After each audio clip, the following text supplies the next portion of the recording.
Hello again. I just had this on my mind as I was reading through some materials, and so I wanted to present it to you because, um, given that Freemasonry is based so much on geometry, it becomes incredibly easy just uh, to link it to anything and pretend that that link is legitimate. And I think of things like the Fibonacci sequence, where they just sort of like stick it on everything, and they're like, "Look, sacred geometry." People do that with Freemasonry. So what I've done is uh, I've taken a popular theme and I want to present this to you as an argument, and I want to see if you find it convincing.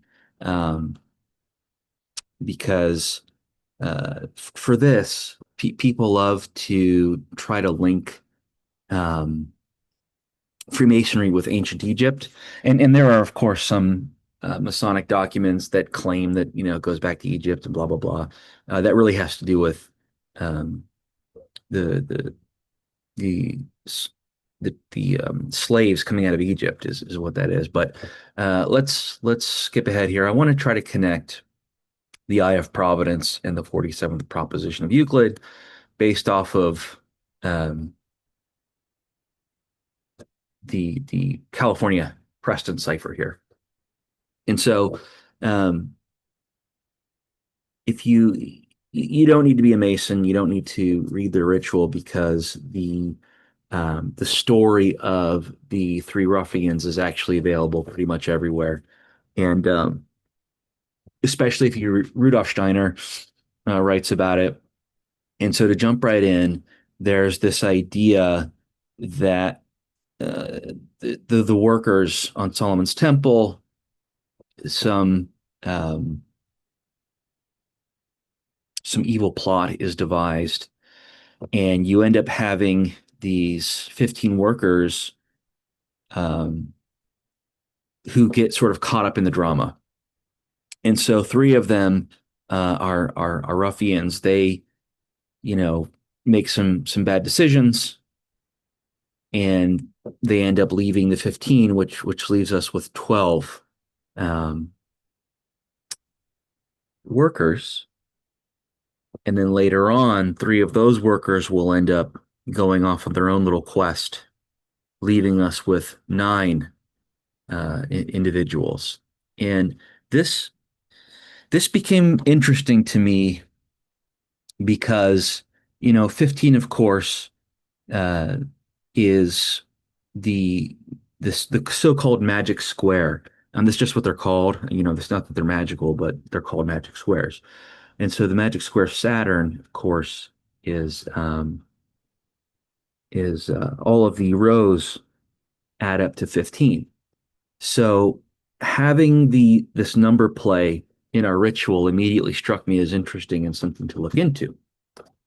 And so, of course, if you go from 15 to 12 to 9, uh, if you divide all of those by 3, we get 5, 4, 3. And that, of course, piqued my interest even more because a 3, 4, 5 triangle is called a Pythagorean triple. It's a very special right angle triangle. So now I've got a couple of things that I'm interested in here because um, it's not only that I have these arbitrary numbers, but thematically it works, mathematically it works. And so I wanted to follow this as far as I could. I knew that the square of Saturn was the the three by three because of course 357 is part of that square, and 357 are that of course adds up to 15, and that's an important number. Or rather, those numbers 357 are important to Masonry, and so I just carried that forward, and lo and behold, the magic square of Jupiter is actually a 4 by 4, and the magic square of Mars is a 5 by 5. And so Saturn, Jupiter, and Mars, these are you know, interesting on their own, but I wondered why,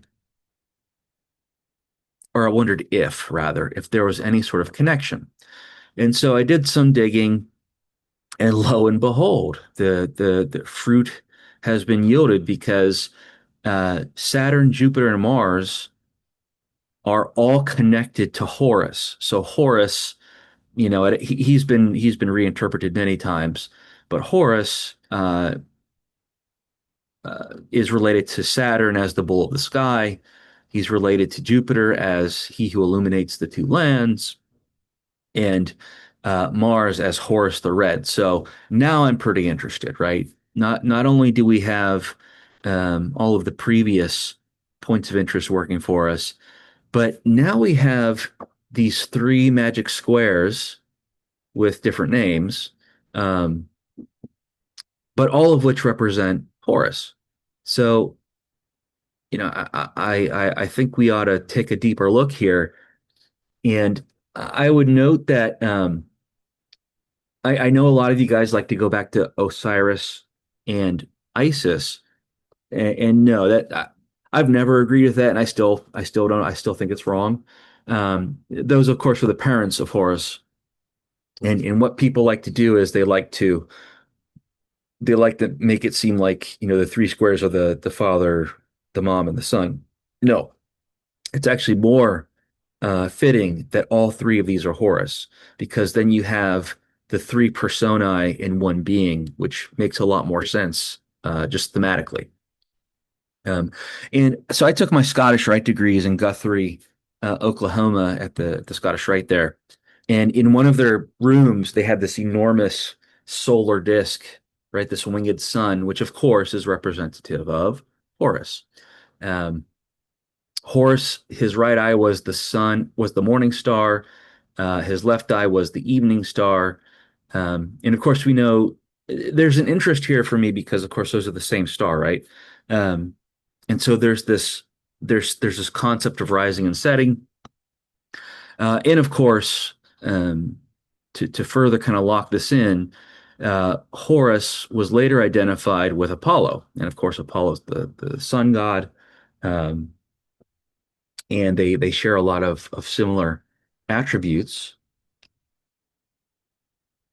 And that's interesting to me further because um, while I think it becomes extremely sloppy and stupid when people are like, "Oh, well, Jesus was Horus." Like it's it's it's interesting and important to recognize potential connections, but it's just as important not to be, a sloppy piece of shit and just say, "Oh, well, this looks like something and this looks like something, so they're the same thing." Well, that's not how this works. But it should be noted that the Eye of Providence is in some way linked to Horus, which of course is the eye here. And given that we use the all-seeing eye in Masonry, it seems interesting to me that the all-seeing eye, the 47th proposition of Euclid, and this sort of mythological overlay, they all seem to connect in an interesting way. Now, when you're thinking of the all-seeing eye in Masonry, what you need to think of is Matthew 6:22. If the light of the body is the eye, let your eye be single, and the whole body shall be full of light. That's what's going on when you see all of these eyes with light shining out of it. You need to go read Matthew 6:22. Um, just as a random bit of trivia, I went and looked up what happened in the year 225, and I thought this was interesting because it was uh, the birth of Saint Lawrence, who ended up being martyred later on because he fought against the greed and the opulence of the church.